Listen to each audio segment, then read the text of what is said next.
Truck, wiggle out, jump, run, somebody. I'm scared. I know. I'm gonna be there in your head talking to you the whole time. Truck, wiggle out. Jump when the truck slows down. Run, somebody. You all right? Jack, listen to me.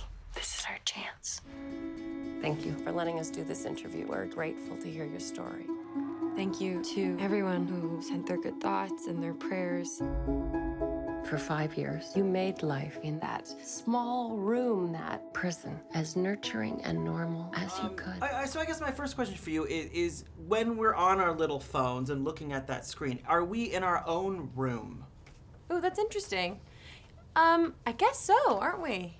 It's interesting because I just got on social media for the first time, and I've only been on it for maybe like 2 or 3 months, and I've noticed that like when you start looking at it, you do have your senses are not attuned to anything else that's around. You just become like involved in this thing and your relationships that are in this thing that are solely have nothing to do with the rest of reality.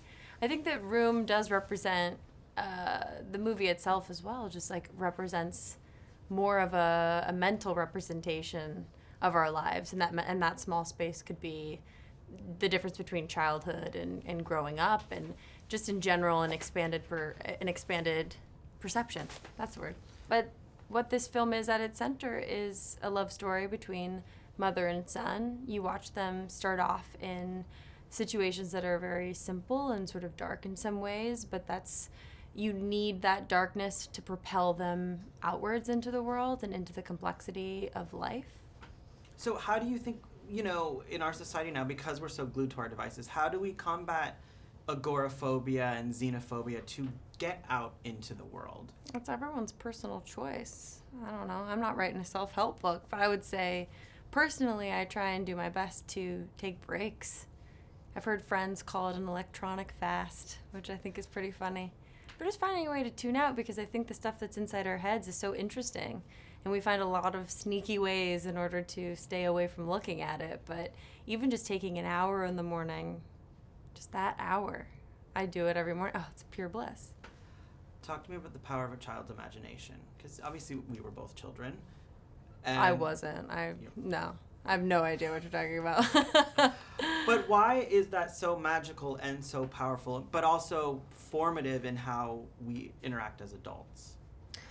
Well, there's a sense of wonder and innocence and ease because you're not fully comprehending all of the complexity that's going on in the world. And so there's this sense of, like when I was working with Jacob on set, we would talk all the time about if we could take whatever that was inside of him and bottle it and resell it, we would just be multi-billionaires, because nothing really sticks to him.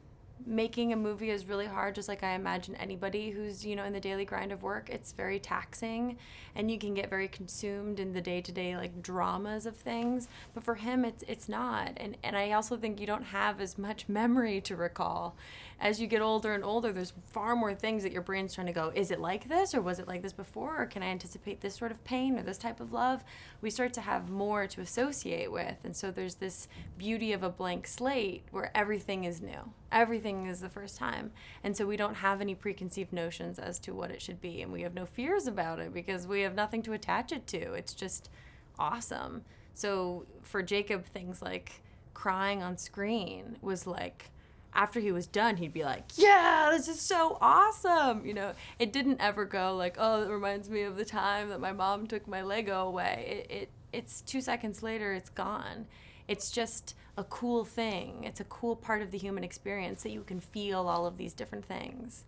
Refreshing for you as an actress just to be able to work with someone like that who doesn't have those kinds of like bad memories to recall how to cry and work that way?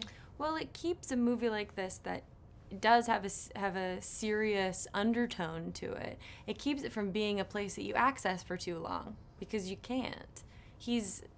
Every single scene I have is with him, so every moment of my day, you can't spend too much time really lingering on a dark scene that you did. You can't really get the chills from doing something that's dark because he's right there making a joke or singing and not understanding why anybody else would be emotionally affected by it because it's just play. For him, the way he describes making this movie was that he just played all day. And that is what we're doing. But because we're adults, we sort of understand more of that emotional depth, and it kind of can stick to us a little bit longer. But because I had him around, he was just like the light that sort of like bursts and cleared out any of those things. You're so old now. You are so old now. Yep. Hey, do you know what we're gonna do today? What? We are going to bake a birthday cake. You chose to tell Jack that room was the whole world, that there was nothing else. Good morning, lamp. Good morning, plant.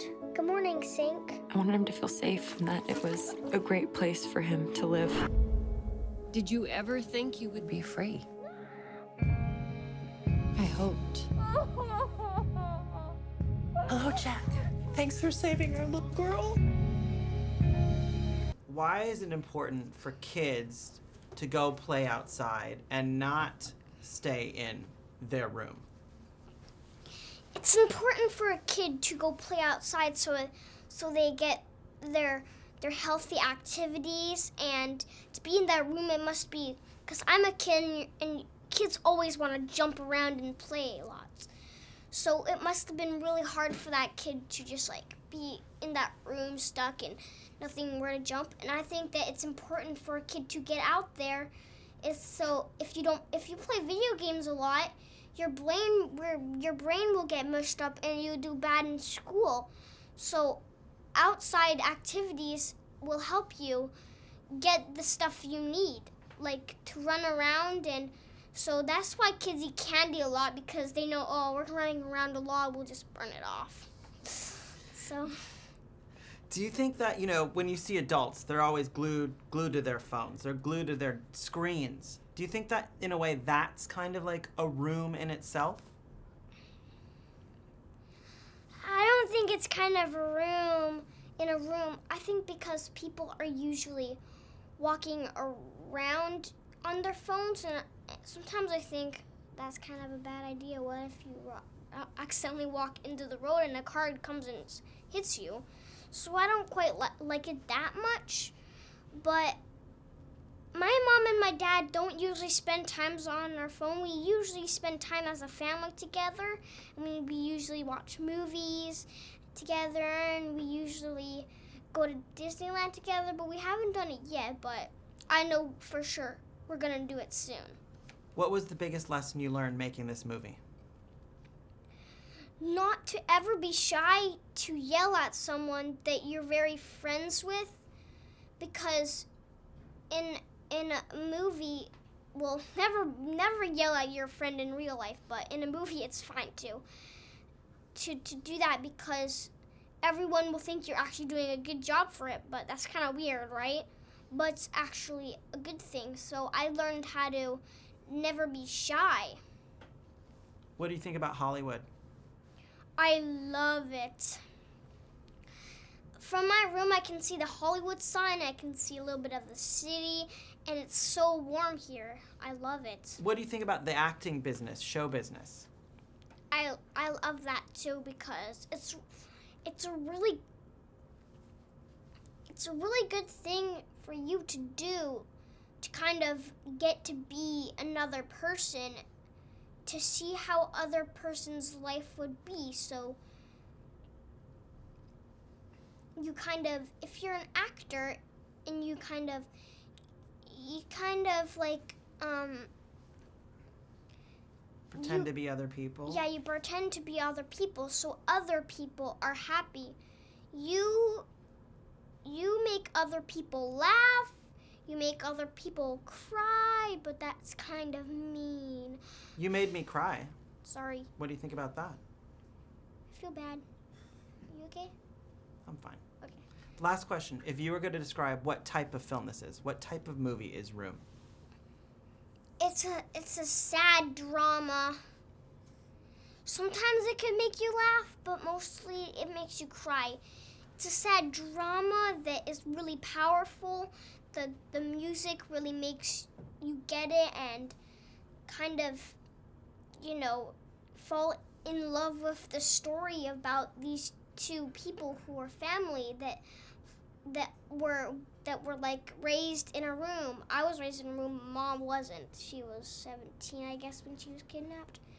So it's kind of a story that you really pay attention to when you're like, how are they gonna escape? Because it's really intense scene. So and it's violent and a drama. Thank you so much. You were very good at the film. Are we in another planet? Mm-mm. Same one, just a different spot. No matter how sweet the I've been in the world 37 hours. That's us. we push. I've seen windows and hundreds of cars and birds and Grandma and Grandpa. Jack, someone here would like to meet you.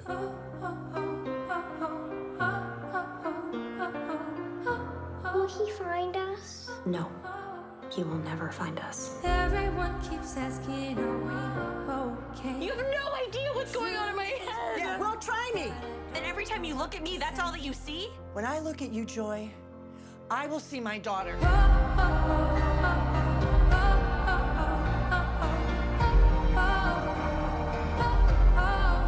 You're gonna love it.